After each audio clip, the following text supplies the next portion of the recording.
जय Hind friends. So तुमच्या सगळ्यांचं पुन्हा एकदा आपल्या चाणक्य फाउंडेशनच्या युट्यूब चॅनलवरती स्वागत आहे.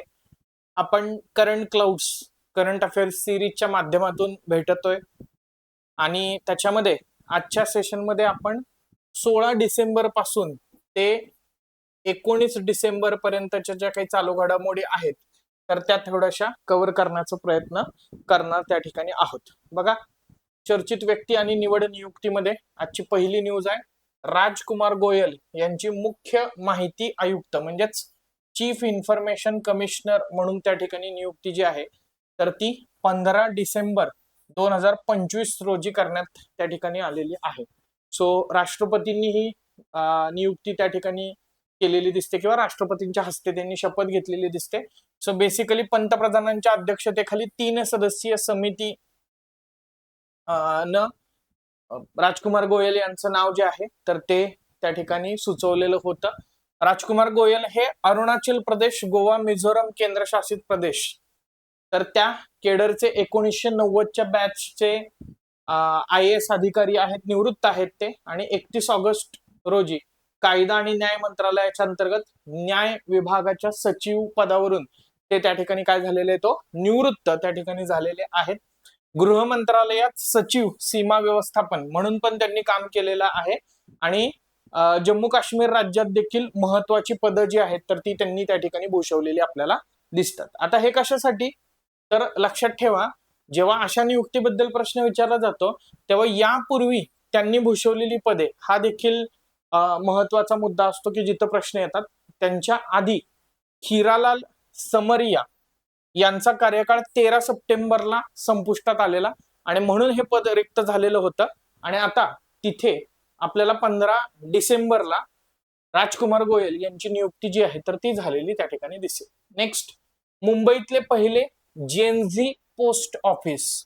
सो जेनझी ही टर्म तुम्ही सारखी सारखी त्या ठिकाणी ऐकता. मागच्या वेळी आपण जेव्हा मागच्या वर्षाची सुरुवात झालेली होती तेव्हा जेन झी म्हणजे काय, जेन बीटा म्हणजे काय किंवा हे जनरेशन काय आहे तर ते आपण बघितलेलं होतं. सो बेसिकली जेन झी वर्ष सुरू होऊन 1 वर्ष कंप्लीट झालेलं आहे. 2025 पासून हा जो इरा आहे हा जेन झी इरा जो आहे तर तो त्या ठिकाणी संबोधला जातो.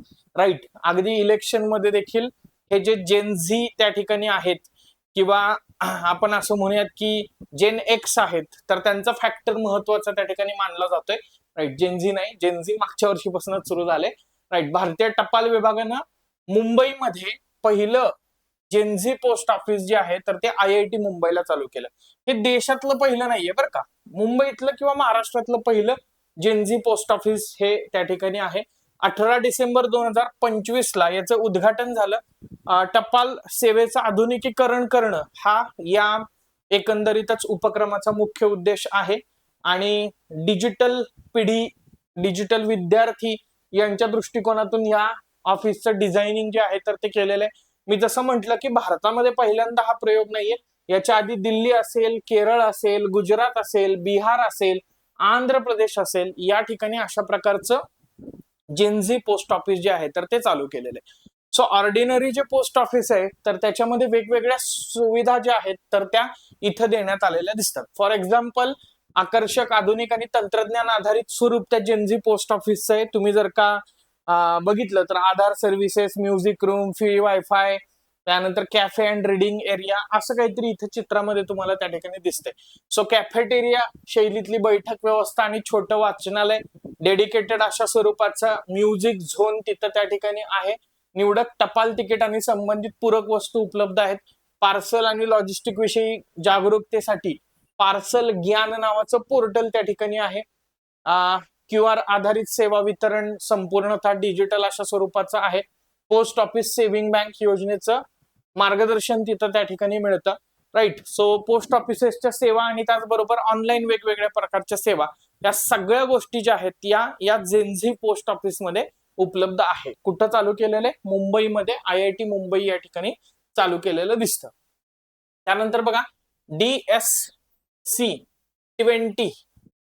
820 या पहिल्या डायव्हिंग सपोर्ट वाहनाचा नौदलाच्या ताफ्यामध्ये समावेश कधी झालेला आहे? बेसिक इन्फॉर्मेशन, 16 डिसेंबर 2025 ला समावेश झालेला आहे. कोची इथल्या नौदल तळावरती हा समावेश झालेला आहे. सो DSC-A20 हे 5 स्वदेशी डायव्हिंग सपोर्ट क्राफ्ट पैकी पहिलं जहाज त्या ठिकाणी आहे. राईट. सो प्रोजेक्ट मध्ये एकूण किती जहाजं आहेत वगैरे अशा मुद्द्यावरती पण आपल्याला बऱ्याचदा प्रश्न विचारला जाताना त्या ठिकाणी दिसतो. जहाजाची निर्मिती जी आहे तर ती messrs Titagarh rail system limited Kolkata यांनी त्या ठिकाणी केलेली आहे. 5 DSC बांधणीसाठी संरक्षण मंत्रालय आणि टिटागड रेल सिस्टीम लिमिटेड यांच्यामध्ये 2021 मध्ये करार झालेला होता आणि फायनली 2025च्या एंडला यातलं पहिलं जे आहे डायव्हिंग सपोर्ट क्राफ्ट तर ते त्या ठिकाणी नौदलाच्या ताफ्यात समाविष्ट झालेलं आहे. DSC-A20 असं त्याचं त्या ठिकाणी नाव आहे. 390 टन विस्थापन क्षमता आहे. अत्याधुनिक डायव्हिंग उपकरणांनी सज्ज अशा स्वरूपाचं हे जहाज त्या ठिकाणी आहे. पाण्याखालची जी वेगवेगळी दुरुस्ती आहे आणि तपासणी आहे तर त्या मोहिमांसाठी हे उपयुक्त ठरत आहे. त्याचबरोबर बंदरातील क्लिअरन्स आणि किनारपट्टी जवळच्या डायव्हिंग ऑपरेशनसाठी देखील हे काय आहे महत्वपूर्ण अशा स्वरूपाचं जहाज त्या ठिकाणी आहे. नेक्स्ट बघा, इकडे तुम्हाला पंतप्रधान नरेंद्र मोदी यांना एक पुरस्कार दिलेला त्या ठिकाणी दिसेल. राईट. ओमान तर्फे ऑर्डर ऑफ ओमान नावाचा पुरस्कार जो आहे. आता मी याला कंबाईनची मागच्या वर्षीची जोड देतो. कंबाईनची राज्यसेवा मुबारक अल कबीर या मुद्द्यावरती आयोगानं प्रश्न विचारलेला आहे. म्हणजे हा तुमचा काय झाला PYQ झाला. त्या बेसिसवरती FYQ सर्वोच्च सन्मान दुसऱ्या देशांचे जे पंतप्रधानांना मिळत आहेत किंवा राष्ट्रपतींना मिळत आहेत तर ते त्या ठिकाणी महत्वाचे ठरत आहेत. सो ओमानचे सुलतान महामहिम हैथम बिन तारिक यांनी हा पुरस्कार जो आहे तर तो पंतप्रधानांना प्रदान केला.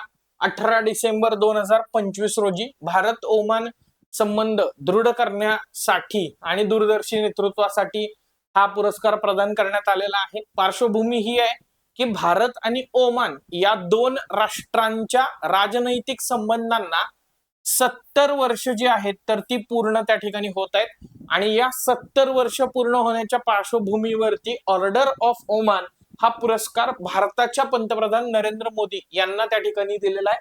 या पुरस्काराची सुरुवात जी आहे किंवा स्थापना जी आहे तर ती सुलतान काबूस बिन सईद यांनी 1970 मध्ये त्या ठिकाणी केलेली आहे. राईट. आणि सार्वजनिक जीवन आणि द्विपक्षीय संबंधातील योगदानासाठी निवडक नेत्यांना हा पुरस्कार जो आहे तर तो प्रदान केला जातो किंवा त्यांचा सन्मान या पुरस्काराने केला जातो. नेक्स्ट पुढची न्यूज आहे बघा, भारतीय तटरक्षक दलाचे अमूल्य जलद गस्ती जहाज सेवेत दाखल. आता असंही विचारलं जाऊ शकते अमूल्य हे खालीलपैकी काय आहे. राईट. सो जलद गस्ती जहाज किंवा त्याला फास्ट पेट्रोलिंग व्हेसल असं त्या ठिकाणी म्हटलं जातं FPV. तर तेही लक्षात ठेवा. 19 डिसेंबर 2025 ला हे तटरक्षक दलाच्या सेवेमध्ये त्या ठिकाणी दाखल झालेलं आहे. गोवा शिपयार्ड लिमिटेड या ठिकाणी त्याची बांधणी जी आहे तर ती त्या ठिकाणी झालेली दिसते. सो अदम्य श्रेणीतलं जलद गस्ती जहाजांचं हे तिसरं जहाज त्या ठिकाणी आहे. याची बांधणी जी आहे तर ती गोवा शिपयार्ड लिमिटेडनंच केलेली आहे. 51 मीटर लांबी आहे. 3000 किलोवॅट क्षमतेची 2 प्रगत डिझेल इंजिन्स ह्याच्यात आहे. 60% पेक्षा अधिक स्वदेशी सामग्री आहे आणि बाकी मग स्पेसिफिकेशन जसं की 21 नॉट्स हा कमाल वेग त्या ठिकाणी आहे. परिचालन श्रेणी 15 नॉटिकल माईल आहे. शस्त्रसज्जता 30 mm CRN 91 तोफ ह्याच्यावरती आहे. त्याच्यानंतर 2 12.7 mm stabilized remote control gun त्या ठिकाणी आहेत. सो अग्नि नियंत्रण प्रणालीनं सुसज्ज असं हे जहाज आहे आणि ओडिशा मधल्या परादीप या ठिकाणी हे जहाज जे आहे तर ते तैनात राहणार आहे. बांधलंय कुठं? गोव्यामध्ये. कुणी बांधलेलं आहे? गोवा शिपयार्ड लिमिटेडनं. अमूल्य काय आहे? फास्ट पेट्रोलिंग व्हेसल त्या ठिकाणी आहे. राईट. सो फास्ट पेट्रोलिंग व्हेसलची श्रेणी जी आहे अदम्य श्रेणी, त्यातलं गस्ती जहाजांपैकी तिसरं जहाज हे त्या ठिकाणी आहे. सो असं थोडंसं बघणं गरजेचं आहे. नेक्स्ट गांधी शिल्प बाजार. बघा, संपूर्ण भारतातील हस्तकलेचा प्रसार करण्यासाठी गांधी शिल्प बाजार कुठं आयोजित करण्यात आलेला होता? महाराष्ट्रातल्या छत्रपती संभाजीनगर या ठिकाणी आयोजित करण्यात आलेला होता. सो वस्त्रोद्योग मंत्रालय, भारत सरकार यांच्या वतीनं, त्यांचं जे विकास आयुक्त हस्तकला कार्यालय आहे, तर त्यांच्या वतीने याचं आयोजन 16 ते 22 डिसेंबर 2025 दरम्यान केलेलं होतं. वेगवेगळी राज्य आणि केंद्रशासित प्रदेश जे आहेत तर ते त्याच्यामध्ये सहभागी झालेले होते. सो वेगवेगळ्या राज्य आणि केंद्रशासित प्रदेशातल्या ज्या हस्तकला आहेत तर त्या हस्तकलांना एक व्यासपीठ प्रदान करून देणं हे गांधी शिल्प बाजार याचा मुख्य उद्देश आहे. बघा, गांधी शिल्प बाजार आणि ते देतील गुजरात मधले काही ऑप्शन, ते देतील नवी दिल्लीतले काही ऑप्शन. आपण लक्षात ठेवायचे छत्रपती संभाजीनगर या ठिकाणी त्याचं आयोजन करण्यात आलेलं होतं. त्याच्यानंतर बघा, ऑपरेशन थंडर अंतर्गत इंटरपोलनं तस्करी केलेल्या 30,000 प्राण्यांची सुटका त्या ठिकाणी केली. ऑपरेशन थंडर कशाशी संबंधित आहे? आणि ते देतील एखादं चक्रीवादळ वगैरे आलेलं होतं तर त्याच्याशी संबंधित आहे? नाही मित्रांनो, लक्षात ठेवा, ऑपरेशन थंडर अंतर्गत इंटरपोलनं काय केलेलं आहे? वन्यजीव तस्करी जी आहे तर ती थांबवण्याचा प्रयत्न केलाय. महिनाभर ह्याच्यासाठी मोहीम राबवली आणि 30,000 जिवंत प्राण्यांची सुटका जी आहे तर ती त्या माध्यमातून केलेली दिसते. राईट.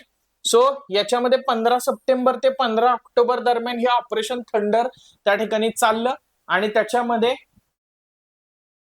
134 देशांमधली लॉ एन्फोर्समेंट एजन्सी म्हणजे पोलीस यंत्रणा वगैरे तर त्या असतील आणि वन्यजीव आणि वनीकरण अधिकारी यांचा समावेश त्या ठिकाणी होता. सो अशा प्रकारे धोकाग्रस्त वनस्पती प्रजाती आणि वन्य प्राणी यांची जी आंतरराष्ट्रीय स्तरावरती तस्करी होतीये तर त्याच्यासाठी साइट्स नावाचा करार आहे बरं का.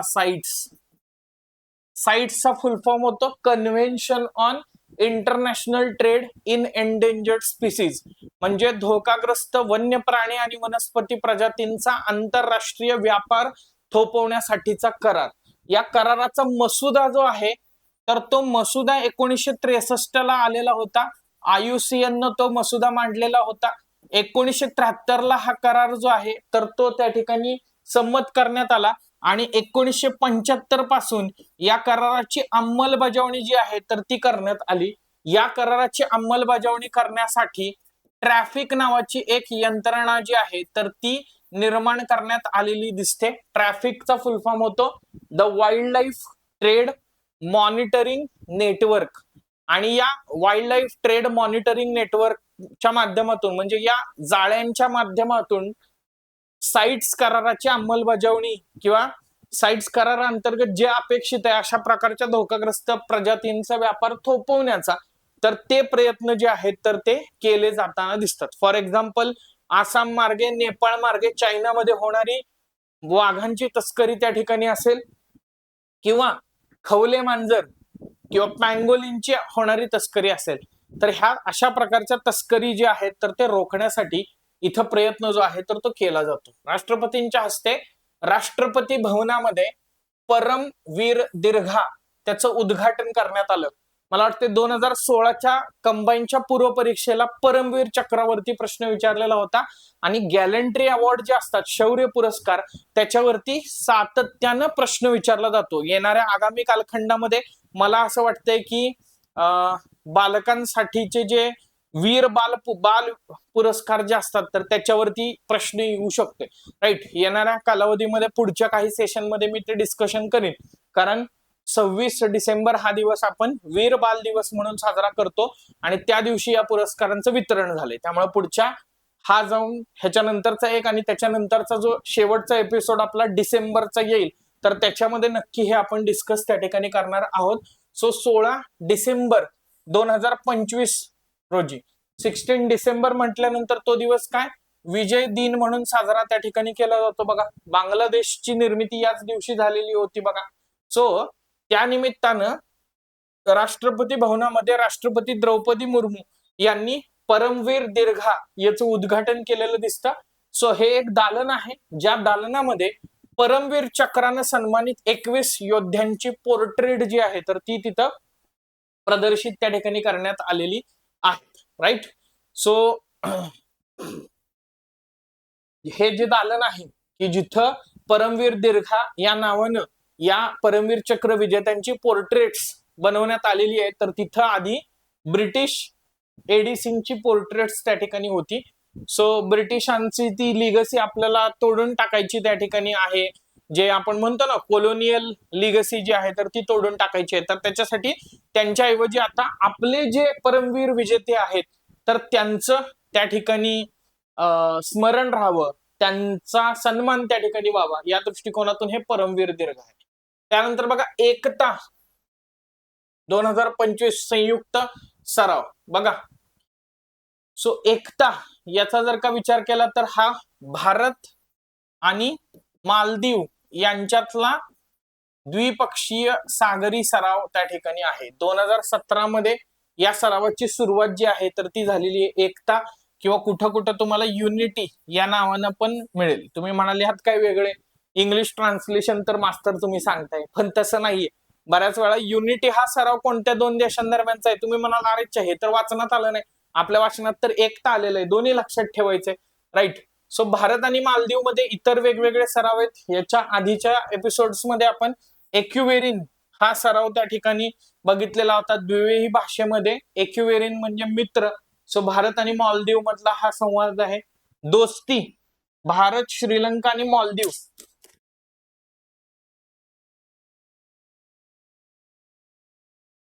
दोस्ती बघा भारत, श्रीलंका आणि मालदीव यांचा समावेश असणारा हा त्रिपक्षीय सराव त्या ठिकाणी आहे. ऑपरेशन कॅक्टस 1988 आणि 2004 च्या सुनामी नंतर मदतीमध्ये भारतानं मालदीवच्या प्रमुख संरक्षण भागीदार आणि संकटामध्ये प्रथम प्रतिसाद देणारा म्हणून किंवा नेबरहुड फर्स्ट पॉलिसी अंतर्गत हे ऑपरेशन्स जे आहेत तर ते राबवलेलं होते. नेक्स्ट भारत आणि जॉर्डन यांच्यामध्ये पेट्रा एलोरा युनेस्को वारसा करारावरची स्वाक्षरी. अगेन इथं मला एक गोष्ट इम्पॉर्टंट वाटते बघा. भारत आणि जॉर्डननं काय केलेलं आहे, युनेस्कोच्या जागतिक वारसा स्थळांमध्ये समाविष्ट असणाऱ्या पेट्रा आणि दगडी बांधकामासाठी प्रसिद्ध असलेल्या एलोरा या लेण्यांमध्ये दुहेरी करारावरती स्वाक्षरी केलेली त्या ठिकाणी आहे. सो गुलाबी वाळूंच्या उंच कडांमुळं गुलाब शहर म्हणून कोण ओळखलं जातं, हे जॉर्डन मधलं पेट्रा नावाचं शहर ओळखलं जातं. जवळपास 4थ्या शतकाच्या आसपास इसवी सन पूर्व नाबाटियन राज्याची तिथं राजधानी त्या ठिकाणी होती आणि अर्धवट खरकात कोरलेलं अर्धवट बांधलेलं आहे आणि त्याच्या भोवती वेगवेगळे पर्वत आणि दऱ्या त्या ठिकाणी आहेत. सो रिझेम्बलन्स कुठेतरी आपल्या अजंठा एलोरा केव्हची त्या ठिकाणी आहेत. सो त्याच्या अनुषंगानं हा करार जो आहे तर तो झालेला दिसतो, राईट. आपल्याला असा प्रश्न नाही विचारला जाणार पेट्रा बद्दलचा डिटेल्स, पण हा प्रश्न मात्र नक्की विचारला जाऊ शकेल की अजंठा एलोरा बरोबर कुणाशी करार जो आहे तर तो झालेला आहे. सो पेट्रा लेण्यांबरोबर झालेला आहे, हे लक्षात ठेवा. त्यानंतर बघा पंतप्रधान नरेंद्र मोदी यांनी जॉर्डनचा दौरा केलेला होता आणि या जॉर्डनच्या दौऱ्यामध्ये आपल्याला असं लक्षात येईल म्हणजे पहिल्यांदा जॉर्डन होता, त्याच्यानंतर इथिओपिया होता आणि त्याच्यानंतर ओमान त्या ठिकाणी होता. ऑर्डर ऑफ ओमान त्यांना तिथंच मिळालेला दिसतो. सो 37 वर्षानंतर जॉर्डनला भेट देणारे पहिले पंतप्रधान किंवा 37 वर्षानंतर जॉर्डन या देशाचा द्विपक्षीय दौरा झालेला दिसतो, राईट. सो दोन्ही देशांच्या राजनैतिक संबंधांना 75 वर्ष पूर्ण होत आहेत. सो जॉर्डनचे पंतप्रधान आहेत जाफर हसन. अम्मान विमानतळावर स्वागत केले हे महत्वाचं नाहीये, जाफर हसन हे पंतप्रधान आहेत हे महत्वाचं आहे. का? कारण इतर देशांच्या पंतप्रधानांवरती प्रश्न विचारले जात आहेत आणि आपला समज काय होता, ब्रिटन बद्दल विचारतील, ब्राझील बद्दल विचारतील, बांगलादेश बद्दल विचारतील, नेपाळ बद्दल विचारतील, श्रीलंकेबद्दल विचारतील, का तर ते शेजारील राष्ट्र आहेत आणि महत्वाची युरोपियन राष्ट्र आहेत. पण असं नाही, छोट्या छोट्या कंट्रीच्या पण पंतप्रधानांबद्दल प्रश्न ते विचारतायत आणि आपल्याला ते सोडवता आले पाहिजेत, राईट. सो येस, सो मग बाकी आपल्याला असं लक्षात येईल की जॉर्डनच्या डिजिटल पेमेंट सिस्टीम बरोबर भारताच्या युपीआयला वगैरे जोडण्याचा प्रयत्न त्या ठिकाणी केलेला आहे वगैरे वगैरे. 5 सामंजस्य करार प्रामुख्याने झालेले आहेत. नवीन आणि अक्षय ऊर्जा क्षेत्रात तांत्रिक सहकार्यासाठी सामंजस्य करार, कारण भारत अक्षय ऊर्जा क्षेत्रामध्ये भरारी घेताना आपल्याला त्या ठिकाणी दिसतोय. जलसंपदा व्यवस्थापन आणि विकास क्षेत्रात सहकार्यासाठी करार आहे. त्यानंतर पेट्रा आणि एलोरा या जुळ्या शहरांचा, बरोबर, ट्विन सिटीज याला त्या ठिकाणी म्हटलं जातं. सो ट्विन सिटीजचा करार जो ह्याच्या आधीच्या न्यूज मध्ये मी डिस्कस केला, 2025 ते 29 या वर्षांसाठी सांस्कृतिक देवाणघेवाण कार्यक्रमाचे नूतनीकरण, राईट. म्हणजे काय होणार तिथं, जॉर्डन मधल्या काही सिरियल्स, काही सिनेमे इकडे ट्रान्सलेट होणार, इकडच्या काही सिरियल्स सिनेमे तिकडे ट्रान्सलेट होणार. कल्चरल एक्सचेंज त्या ठिकाणी वाढवायचं आणि कल्चरली काय करायचं, लोकांना एकत्र आणण्याचा प्रयत्न करायचा. ते एकत्र आले तर कदाचित त्यांचं येणं जाणं जे आहे तर ते दोन्ही देशांमध्ये वाढू शकते. आणि डिजिटल परिवर्तनासाठी लोकसंख्या प्रमाणात यशस्वी डिजिटल उपाय सामायिकरण करण्याच्या क्षेत्रात सहकार्यासाठी आशयपत्र. म्हणजे पुढे जाऊन तुम्हाला असं लक्षात येईल की युपीआय चा ऍक्सेप्टन्स जो आहे तर तो जॉर्डन मध्ये झालेला आहे, राईट. त्यानंतर बघा, जोस अँटोनियो कास्ट चिलीचे नवे राष्ट्राध्यक्ष त्या ठिकाणी बनलेले आहेत, राईट. सो डोनाल्ड ट्रम्प यांच्यापासून प्रेरणा घेतलेली आहे आणि रिपब्लिकन पक्षाचे अति उजवे उमेदवार आहेत. सो कुठल्या पक्षाचे आहेत हे पण विचारलं जात आहे बघा.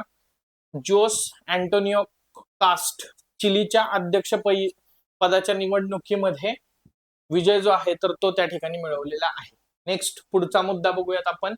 लोकसभेत व्हीबी जी रामजी नावाचं विधेयक जे आहे तर ते संमत करण्यात आलेलं आहे.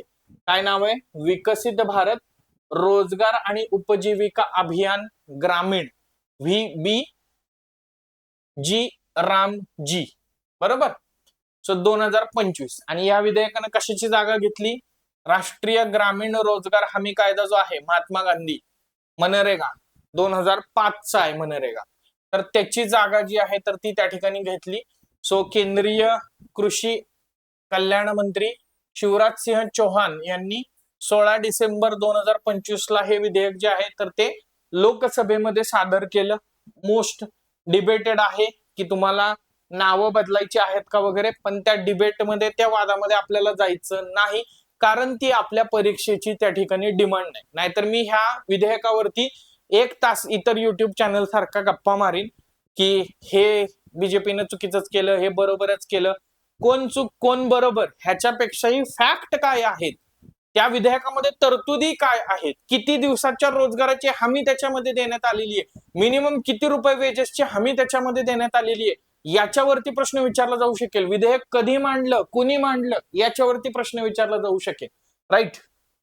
सो लक्षात ठेवा, इथं ग्रामीण कुटुंबांना दरवर्षी 125 दिवसांच्या रोजगाराची हमी जी आहे तर ती या विधेयकातून मिळते. आधीच्या योजनेमध्ये 100 दिवसांची अकुशल कामगारांसाठी ही योजना होती ना, 100 दिवसांच्या रोजगाराची हमी होती. आता 125 दिवसाच्या रोजगाराची हमी जी आहे तर ती याच्या माध्यमातून दिलेली आहे. 95,000 कोटींपेक्षा जास्त खर्च जो आहे तर तो याच्या अंतर्गत केला जाईल. त्याचबरोबर जवाहर रोजगार योजना यासारख्या रोजगार योजना यापूर्वी राबवण्यात येत होत्या, परंतु असमान बजेट वाटपामुळं अनेक गावांचा विकास जो आहे तर तो होऊ शकला नाही. यामुळं याच्यामध्ये काय करण्यात येणार आहे की या विधेयकामध्ये पंचायतींचं वर्गीकरण आणि अविकसित पंचायतींना अधिक कामाचं वाटप करण्याची तरतूद आहे. म्हणजे थोडक्यात इथं काय, जसं नीती आयोगाचा ऍस्पिरेशनल डिस्ट्रिक्ट प्रोग्राम आहे की ज्याच्याकडे ऍस्पिरेशनल डिस्ट्रिक्ट आहेत की district which are lagging behind in development, किंवा त्याच्या धर्तीवरती सुरू करण्यात आलेला ऍस्पिरेशनल ब्लॉक्स नावाचा कार्यक्रम आहे की असे ब्लॉक्स जे डेव्हलपमेंटच्या बाबतीमध्ये मागासलेले आहेत तर तिथं विशेषत्वानं फोकस वेगवेगळ्या योजनांच्या माध्यमातून करणं. तसं कामाची प्रायोरिटी देत असताना आता असे लॅगिंग बिहाइंड असणारे जे पंचायती आहेत तर त्यांचं वर्गीकरण करून त्यांना अधिक काम त्या ठिकाणी देणं, म्हणजे इकडं थोडंसं ज्याला म्हणतो ना आपण इक्विटेबल डिस्ट्रीब्युशन, तर असं त्या ठिकाणी आपल्याला एकंदरीत दिसतंय, राईट. बघा, योजना सुरू झाल्यापासून 6 महिन्यांच्या आत अधिसूचित केली जाईल. शेती मजुरांची उपलब्धता सुनिश्चित करण्यासाठी राज्य सरकार आता पेरणी आणि कापणीच्या हंगामात 60 दिवसांपर्यंत ही योजना जी आहे तर ती स्थगित करू शकतात. का बरं? कारण मला काय म्हणतात त्याला, सीझनल अनएम्प्लॉयमेंट आहे किंवा सीझनल एम्प्लॉयमेंट आहे, व्हॉट एव्हर इट मे, बरोबर. शेतीचा हंगाम आहे तर तेव्हा मला काम आहे, कारण माझ्याकडे थोडासा शेतीचा काहीतरी तुकडा आहे, पण शेतीची कामं संपली की मला काम नाही आणि माझ्याकडे काही कौशल्य पण नाही. मग मी काय करतोय, रोजगार हमीच्या कामावरती जातो. मग शेतीच्या कामांमध्ये 60 दिवसाची स्थगिती जी आहे तर ती पण याच्यात देता येऊ शकते. जलद वेतन देयके विधेयकात आठवड्याचे वेतन देयक देण्याची कल्पना आहे, ज्यामुळे मनरेगा अंतर्गत जे 15 दिवसाला पैसे मिळायचे तर त्याच्याऐवजी ते आठवड्याला मिळेल आणि त्यामुळे तरलता कामगारांची सुधारेल, म्हणजे कामगारांची लिक्विडिटी जी आहे तर ती सुधारेल. राईट, लिक्विडिटी कशामुळे सुधारेल, कारण कामगारांच्या हातामध्ये एका आठवड्यानंतर त्या ठिकाणी पैसा येतोय, त्यामुळे त्यांची पर्चेसिंग पॉवर पॅरिटी ही त्या ठिकाणी वाढेल असं त्यांचं म्हणणं आहे. म्हणजेच काय, आधी 15 दिवसाला पैसे मिळत होते, याच्या उपरोक्ष आता 8 दिवसाला पैसे मिळणार. टिकाऊ मालमत्ता निर्मिती 4 प्राधान्य विषयांखाली पाणी सुरक्षा, ग्रामीण भागातील मूलभूत पायाभूत सुविधा, उपजीविकेशी संबंधित पायाभूत सुविधा आणि अत्यंत हवामान घटनांसाठी विशेष कामे, म्हणजे एक्स्ट्रीम वेदर कंडिशनसाठी विशेष कामे, ही 4 टिकाऊ मालमत्ता निर्मितीची प्राधान्यक्रमानं केली जाणारी कामं 4 विषयांखाली त्या ठिकाणी असेल. राईट, वॉटर सिक्युरिटीसाठी ग्रामीण भागातील मूलभूत पायाभूत सुविधा, समजा ग्रामीण भागामध्ये आपण असं म्हणूयात की बेसिक इन्फ्रास्ट्रक्चर मध्ये रोड चांगले नाहीत, तर त्याच्यामध्ये किंवा पाणी सुरक्षेसाठी मग जे जलजीवन मिशन आहे तर त्याच्यामध्ये असेल, उपजीविकेशी संबंधित पायाभूत सुविधा असतील आणि एक्स्ट्रीम वेदर कंडिशन साठी विशेष काम. तर ह्या सगळ्या गोष्टी त्या ठिकाणी आहे. सो ग्रामपंचायतींनी तयार केलेल्या विकसित ग्रामपंचायत योजना पंतप्रधान गतिशक्तीशी एकत्रित केल्या जातील. सो गतिशक्ती काय, मल्टी मॉडल ऍक्सेसिबिलिटी जी आहे तर ती याच्या अंतर्गत वाढवली जाते आणि इन्फ्रास्ट्रक्चर पाईपलाईन त्या ठिकाणी आहे. मनरेगाच्या कलम 3 उपकलम 4 अंतर्गत विद्यमान तरतुदींना परवानगी आहे. दुष्काळ किंवा आपत्ती घोषित क्षेत्रामध्ये अतिरिक्त 50 दिवस, वन क्षेत्रातील काही अनुसूचित जमाती कुटुंबांसाठी 150 दिवस. राईट, म्हणजे हे एक्सटेन्सिव्ह राहील 125 अधिक. सो फंडिंग पॅटर्न मध्ये पण बदल झालेला आहे. राईट, सो केंद्र अकुशल मजुरीच्या खर्चाच्या 100% रक्कम देत होतं.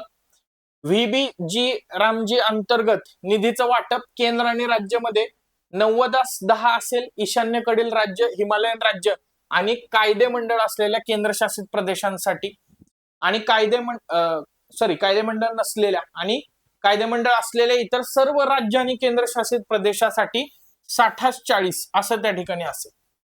कायदेमंडळ नसलेले केंद्रशासित प्रदेश आहेत तिथं 100% बाय डिफॉल्ट असते की केंद्रीय निधीवरती आहे, यामुळं राज्यांवरती थेट वेतनाची जबाबदारी जी आहे तर ती दिलेली आहे, ज्यामुळे त्यांची आर्थिक जबाबदारी देखील वाढते. या मुद्द्यामुळे त्या ठिकाणी विरोध होताना दिसतोय. याच्या उपरोक्ष मनरेगा जर का बघितली तर सामाजिक सुरक्षेच्या दृष्टिकोनातून ग्रामीण भागामध्ये अकुशल कामगारांना 100 दिवसाच्या रोजगाराची हमी देण्यासाठी ही योजना चालू करण्यात आली. 2005 मध्ये याच्याविषयी ही योजना चालू केलेली दिसते. ग्रामीण विकास मंत्रालय हे त्याचं नॉडल मंत्रालय त्या ठिकाणी आहे. 100 दिवसाचा रोजगार आणि आपत्तीग्रस्त आणि दुष्काळी भागामध्ये 50 दिवसांच्या अतिरिक्त रोजगाराची हमी.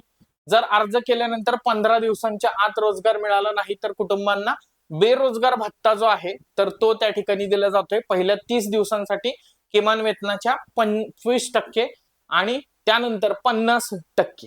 राईट, केंद्र सरकार अकुशल कामगारांच्या वेतनाच्या 100% आणि साहित्य खर्चाच्या 75% भार उचलत होतं, तर राज्य सरकार उर्वरित 25% भार जे आहेत तर ते उचलतायत. इथं आपल्याला असं लक्षात येईल की राज्यांवरती वेतनाची जबाबदारी जी आहे तर ती दिलेली दिसते 40%च्या आसपास, म्हणून टीका मोठ्या प्रमाणात झालेली दिसते. नेक्स्ट, ज्ञान भारतम मिशन बघा, 2025-26च्या केंद्रीय अर्थसंकल्पामध्ये ज्ञान भारतम मिशन जे आहे तर ते त्या ठिकाणी डिक्लेअर केलेलं होतं. अनेकदा हे सारखं येणार आहे. आता बघा, ज्ञान भारतम मिशन नोडल मंत्रालय जे आहे तर ते एज्युकेशन मंत्रालय नाहीये, ते कुठलं आहे, मिनिस्ट्री ऑफ कल्चर आहे. काय, भारताच्या हस्तलिखित वारशाचं जतन, डिजिटायझेशन आणि प्रसार. सो जे काही हस्तलिखित वारसे आहेत तर त्याचं डिजिटायझेशन करणं, त्याचं जतन करणं, त्याचा रिसर्चसाठी वापर होईल, या सगळ्या गोष्टी ज्या आहेत तर त्या याच्यामध्ये आहेत. नेक्स्ट, पंतप्रधान नरेंद्र मोदी यांना इथिओपियाचा सर्वोच्च त्या ठिकाणी सन्मान. 16 डिसेंबरला इथिओपियाच्या दौऱ्यावरती त्या ठिकाणी गेले. तिथं गेल्यानंतर the great order of the seal of Ethiopia हा इथिओपियाचा पुरस्कार जो आहे तर तो त्यांना इथिओपियाचे जे समकक्ष आहेत म्हणजे राष्ट्राध्यक्ष वगैरे आहेत अबी अहमद अली यांच्याद्वारे प्रदान करण्यात आला. आणि अशा प्रकारे हा पुरस्कार मिळवणारे मोदी हे पहिले जागतिक राष्ट्रप्रमुख त्या ठिकाणी ठरलेले आहेत. इथं मी स्टार मार्क पुट करतो, याच्यावरती प्रश्न विचारला जाऊ शकतो. आज आपण कष्ट घेतोय, कदाचित येणाऱ्या राज्यसेवेला मे मध्ये प्रश्न पडू शकतो, कदाचित त्याच्या पुढे त्याच्यानंतर येणाऱ्या कंबाईनला प्रश्न पडू शकतो. आत्ताची कंबाईनची कालची झालेली एक्झाम झाल्यावर तुम्हाला लक्षात येईल एप्रिल 2024 मधल्या घटनांवरती प्रश्न आहे. एप्रिल 24 पेपर कधी झालाय, मी जुनी तारीख जरी पकडली पेपरची तर नोव्हेंबर 2025 होती. बघा मग काय चाललेलं आहे ते. नेक्स्ट, डेझर्ट सायक्लोन 2 नावाचा संयुक्त लष्करी सराव कुणाच्यात आहे? भारत आणि UAE या दरम्यान हा संयुक्त लष्करी सराव आहे. 18 ते 30 डिसेंबर 2025 दरम्यान अबुधाबी UAE या ठिकाणी या सरावाचं आयोजन जे आहे तर ते करण्यात आलेलं होतं. बाकीच्या गोष्टी एवढ्या महत्वाच्या नसतात, हे मी वारंवार सांगितलेलं आहे. आर्टिफिशियल इंटेलिजन्स व्हायब्रन्सी निर्देशांक, आर्टिफिशियल इंटेलिजन्स ऍक्शन समिट वरती आपल्याला PYQ विचारलेला आहे. आता 4 तारखेला झालेल्या कंबाईनच्या पूर्व परीक्षेमध्ये आर्टिफिशियल इंटेलिजन्स व्हायब्रन्सी निर्देशांकामध्ये भारतानं जागतिक स्तरावरती 3रा क्रमांक मिळवलाय. कुणी काढलेला आहे हा निर्देशांक? स्टॅनफोर्ड युनिव्हर्सिटीनं हा निर्देशांक जो आहे तर तो जाहीर केलेला आहे. पहिल्या स्थानावरती अमेरिका आहे, दुसऱ्या स्थानावरती चीन आहे आणि तिसऱ्या स्थानावरती याच्यामध्ये भारत त्या ठिकाणी आहे. Next, AH-64E Apache helicopter. आता हे हेलिकॉप्टर कुठल्या देशाचं त्या ठिकाणी आहे तर आपल्याला असं लक्षात येईल की हे अमेरिकेचं हेलिकॉप्टर आहे. US आर्मीची सर्वात नवीन आणि सुधारित आवृत्ती आहे आणि US न विकसित केलेली आहे. आणि या अपाचे हेलिकॉप्टर मधली शेवटची 3 AH-64E अपाचे हेलिकॉप्टर जी आहेत तर ती भारताला आता प्राप्त त्या ठिकाणी झालेली आहेत. राईट. सो 6 हेलिकॉप्टरचा ताफा जो आहे तर तो 451 army aviation squadron Jodhpur Rajasthan या ठिकाणी या अनुषंगाने कंप्लीट झालेला दिसतो. आधी 3 होती, आता अजून 3 आलेली आहेत, टोटल 6 झालेली आहेत. अपाचे गार्डियन हे जगातलं सर्वात प्रगत बहुभूमिका लढाऊ हेलिकॉप्टर त्या ठिकाणी मानलं जातं. हे हेलिकॉप्टर प्रगत टोही, अचूक हल्ले, प्रगत टेहाळणी, अचूक हल्ले आणि क्लोज एअर सपोर्ट मोहिमांसाठी पर्टिक्युलरली वापरलं जाताना दिसतं. नेक्स्ट, ICGS सार्थक ऑफशोअर पेट्रोल व्हेसल त्या ठिकाणी इराण मधल्या चाबहार बंदरामध्ये दाखल झालेलं आहे, त्यामुळे चर्चेत आलेलं आहे. आता चाबहार परत काय महत्वाचं आहे? अँटी ग्वादर स्ट्रॅटेजी, त्यामुळे लक्षात ठेवा हे. नेक्स्ट, अगेन हॅशटॅग म्हणा, मोस्ट एक्सपेक्टेड म्हणा, काहीही म्हणा, याच्यावरती प्रश्न गॅरंटेड त्या ठिकाणी येणार आहे. कारण इंडियन मिलिटरी अकॅडमी जी आहे डेहराडूनची तर तिथून पदवीधर होणारी पहिली महिला अधिकारी कोण? प्रथम घडणाऱ्या घटनांमुळे पण महत्वाचं आहे आणि अभिमानास्पद गोष्ट ही आहे की ही महिला अधिकारी जी आहे तर ती महाराष्ट्रीयन आहे, त्यामुळे त्या कॉन्टेक्स्ट मध्ये पण महत्वाचं आहे. आणि तिसरा कॉन्टेक्स्ट आहे तो म्हणजे डिफेन्स मध्ये महिला झाली. चौथा कॉन्टेक्स्ट आहे की याच्यावरती अशा प्रकारे अवनी चतुर्वेदींवरती याच्या आधी प्रश्न विचारलेला आहे, ज्या पायलट त्या ठिकाणी बनलेल्या होत्या. राईट. सो 1932 मध्ये इंडियन मिलिटरी अकॅडमी डेहराडूनची स्थापना झाली आणि त्या इंडियन मिलिटरी अकॅडमीच्या इतिहासामध्ये प्रथमच एका महिला अधिकाऱ्यानं पदवी जी आहे तर ती प्राप्त केलेली आहे आणि त्या आहेत 23 वर्षीय सई जाधव. सो या IMA मधून पदवीधर होणाऱ्या पहिल्या महिला त्या ठिकाणी ठरलेल्या आहेत. सो टेरिटोरियल आर्मी मध्ये, प्रादेशिक सेना ज्याला आपण म्हणतो ना टेरिटोरियल आर्मी, तर त्याच्यामध्ये ज्याच्यामध्ये महेंद्र सिंग धोनी आहे बघा. राईट. सो लेफ्टनंट म्हणून त्यांची नियुक्ती जी आहे तर ती करण्यात आलेली दिसते. महेंद्रसिंग धोनी आहे म्हणजे ऑनरेबल टेरिटोरियल आर्मीची रँक जी आहे तर ती त्यांना प्रदान करण्यात आलेली त्या ठिकाणी दिसते. सो या मार्गाने सैन्यात सामील होणाऱ्या आयएमएच्या पहिल्या महिला अधिकारी सई जाधव ठरलेले आहेत. जून 2026 मध्ये चेटवूड बिल्डिंग इथं होणाऱ्या आयएमए परेड दरम्यान त्या हा इतिहास त्या ठिकाणी रचतील, हे लक्षात ठेवा. सो लिंगभाव समानता जी आपण म्हणतोय तर त्याच्या बाबतीतलं एक उत्तम उदाहरण आर्मीच्या बाबतीतलं आपल्याला हे दिसेल. नेक्स्ट, त्रिभाषा धोरणासाठी नेमलेल्या नरेंद्र जाधव समितीला मुदतवाढ.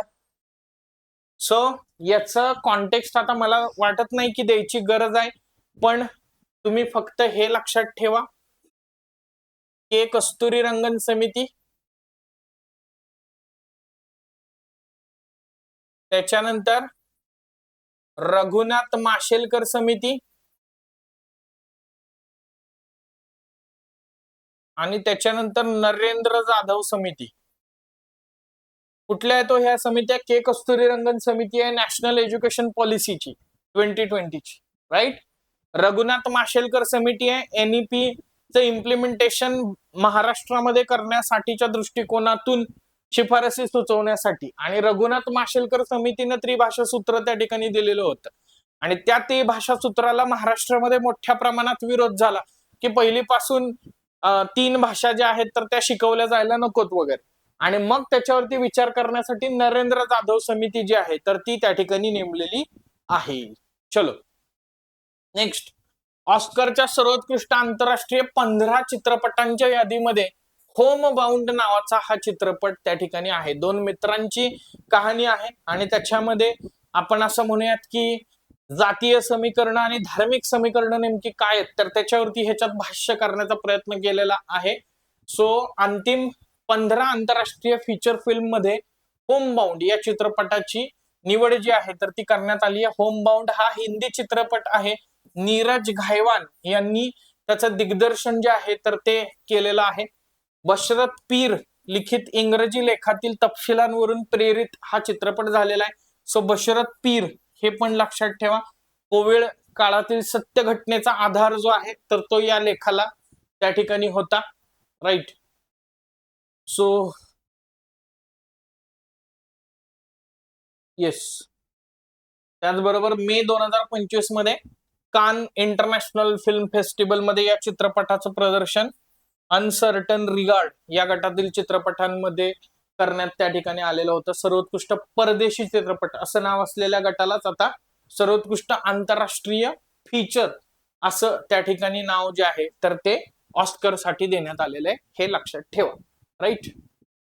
राज्यामध्ये थेट परकीय गुंतवणूक आणण्यासाठी इन्व्हेस्ट महाराष्ट्र याची स्थापना जी आहे या संस्थेची स्थापना झालेली आहे. सो या संस्थेला 3000 कोटीचं भाग भांडवल जे आहे तर ते उपलब्ध करून देण्यात आलेलं आहे आणि याचं टार्गेट आहे की एफडीआय जो आहे तर तो जास्तीत जास्त त्या ठिकाणी आणायचा, त्याच्या माध्यमातून रोजगार निर्मिती करायची. सो त्यानिमित्तानं उद्योग विभागाचं नामांतर करण्यात आलेलं आहे. सो उद्योग विभाग आता उद्योग गुंतवणूक आणि सेवा विभाग असं त्याचं नामांतरण जे आहे तर ते करण्यात आलेलं आहे. नवीन उद्योग धोरण हे 2025 ते 30, 30 ते 40 आणि 40 ते 60 अशा 3 टप्प्यामध्ये, बघा पहिलं 5, 10 वर्ष आणि 20 वर्ष अशा 3 टप्प्यामध्ये राबवलं जाईल. हे टप्पे लक्षात ठेवा, ह्याच्यावरती प्रश्न विचारला जाऊ शकेल. त्यानंतर बघा महत्वाचा एक फिल्म फेस्टिवल आहे पुणे इंटरनॅशनल फिल्म फेस्टिवल, तर तो 15 ते 22 जानेवारी दरम्यान त्या ठिकाणी होणार आहे. 24व्या क्रमांकाचा आहे यंदाचा. पुणे फिल्म फाउंडेशन आणि राज्य सरकारचा सांस्कृतिक कार्य विभाग आणि दादासाहेब फाळके चित्रनगरी यांच्यातर्फे या फेस्टिवलचं आयोजन जे आहे तर ते त्या ठिकाणी करण्यात येते. सो प्रसिद्ध दिग्दर्शक, अभिनेते आणि चित्रपट निर्माते गुरुदत्त यांच्या जन्मशताब्दी महोत्सव ही या वर्षीच्या पुणे इंटरनॅशनल फिल्म फेस्टिवलची थीम आहे किंवा संकल्पना त्या ठिकाणी आहे. बाकी कुठले कुठले चित्रपट दाखवणार आहेत वगैरे ते दिलेलं आहे, राईट. आणि आपल्यासाठी भविष्यातला निर्माण होणारा मुद्दा म्हणजे महाराष्ट्र शासन संत तुकाराम सर्वोत्कृष्ट आंतरराष्ट्रीय चित्रपट जो आहे पुरस्कार जो आहे तर तो या अंतर्गत देण्यात येणार आहे. 10 लाख रुपये आणि सन्मान चिन्ह असं त्याचं स्वरूप आहे. नेक्स्ट, प्रेस क्लब ऑफ इंडियाच्या पहिल्या महिला अध्यक्ष म्हणून संगीता बरुआ पिशारोती यांची त्या ठिकाणी नियुक्ती करण्यात आलेली आहे. सो प्रेस क्लब ऑफ इंडियानं आतापर्यंत महिला अध्यक्ष नेमलेल्या नव्हत्या. सो या संगीता बरुआ यांच्या निमित्तानं पहिल्या महिला अध्यक्ष ज्या आहेत तर त्या मिळालेल्या आहेत. पतंजली विद्यापीठ भारतातल्या पहिलं योग आयुर्वेद क्लस्टर सेंटर जे आहे तर ते हरिद्वार उत्तराखंड इथं त्या ठिकाणी उभं करतंय. डेथ व्हॅली नॅशनल पार्क चर्चेत होतं. अलीकडचा एक ट्रेंड आपल्याला दिसतोय की आंतरराष्ट्रीय स्तरावरच्या अशा जॉग्राफी रिलेटेड प्लेसेस बद्दल एमपीएससी प्रश्न विचारते आणि त्याच्या मागे काहीतरी आहे की चर्चेत मध्ये कुठलं तरी लेख विचारलेलं होतं बघा.